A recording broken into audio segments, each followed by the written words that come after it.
Hey everyone, I didn't manage to make the Telegram room today, but listen, I thought even though it's late, I would make this video as I know a lot of you are worried. So let me explain it.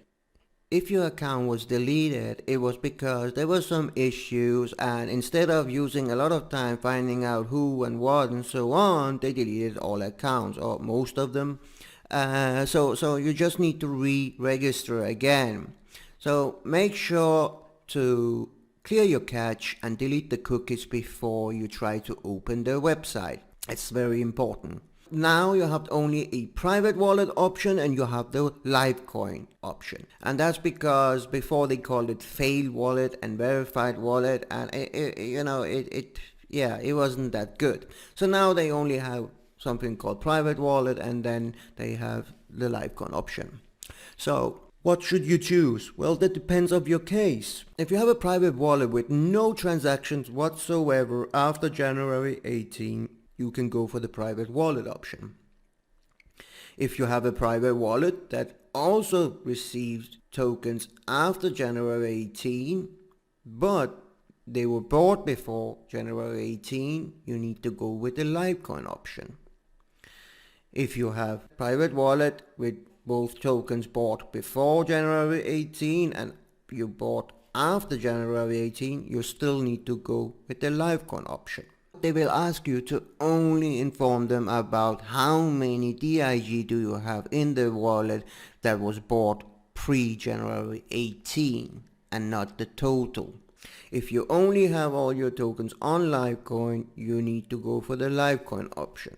And the Livecoin wallet they ask you for is your DIG deposit wallet on Livecoin. You can find that by clicking on balance on Livecoin, and you will find Dignity, click deposit, and you will find your deposit wallet address on Livecoin. And this is the one they will ask you for. I expect they will ask you to provide more information on a later point, but not through this first steps. To simplify it even more, you should only choose register private wallet if that wallet is your private wallet and it doesn't have any transaction after January 18. Anything else than that, use the Livecoin option. It's the same procedure, just click that.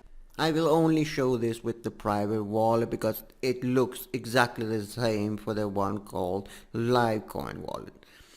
So you'll be asked for making a username. This username is only for this process. So choose a username, and then your first name and last name. Make sure to put in the names you have in the ID you're going to provide for the KYC. Any middle names, everything has to be exact as the name in your ID.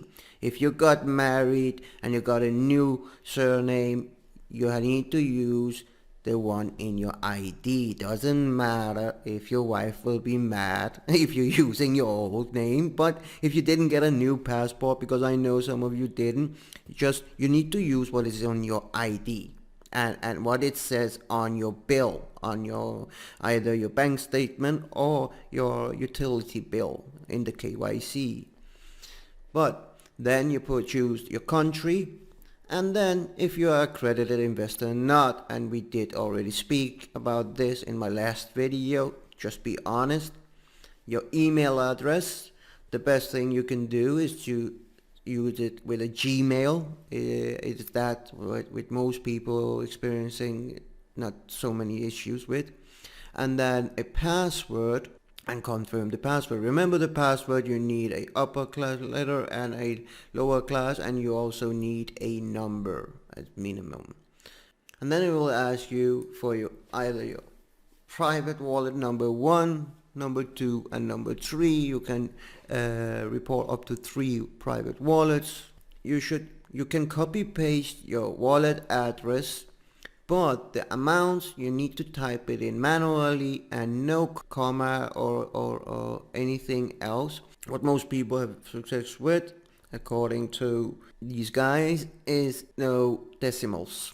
And remember, I'm showing this for the private one, but the Livecoin option is exactly the same.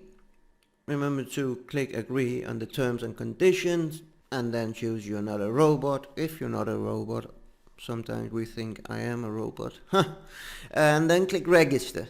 And then you'll see this maybe. If you see this, it is because, there is a lot of people trying to do this. Several thousand successfully registered. So, a lot of people are doing this. I look forward to meet all those people. I thought we were only like a few hundred people left and maybe like 1,000 token holders, but who knows? You need to, and you want to redo things again. You need to clear your cache, delete your cookies, and then open the website again. That's very important, or else you will keep on getting this error. If you do that, you will see this. It will tell you that thank you for applying for the membership to our site. We will review your details and send you an email letting you know whether you can, whether your application has been successful or not. This is only the first part, because there is also the KYC. As far as I know, not even one person has been approved in the KYC yet. So just wait for it, and it should happen. Remember, for the KYC, it's very important that if you're using, for example, your passport, it doesn't matter which ID you're using, of the ones that you can choose in your country, but most countries have either you can choose passport or your driver's license. But remember, all four corners of your ID needs to be visible in the image. No blurry images. Make sure that everything is visible, and it's of course, if it's the passport, it's the one where your picture is. And don't hold your finger in front of any numbers, and make sure everything is clean and crisp. And then it asks you for a bank statement, but you can also use a utility bill. What is important is it's the same name as your ID that you just uploaded, and then it has to have a date on it, and that date can maximum be 3 months old. That's again important, so your KYC won't fail. For your utility bill or bank statement, you can try using the JPEG and not PDF. I do know there's a few people who had success with PDF, but there is a few more who had success with the JPEG. So try that. At some point, you should receive this last one, that the registration was complete and a confirmation that your account was created. And that should be it. I really hope this quick video helps you, and it's been middle in the night, so I'm going to stop here and see if how many questions will be bombed my inbox tomorrow, or else then we'll open up the Telegram room tomorrow if it's necessary. Be safe out there, and see you. Bye bye.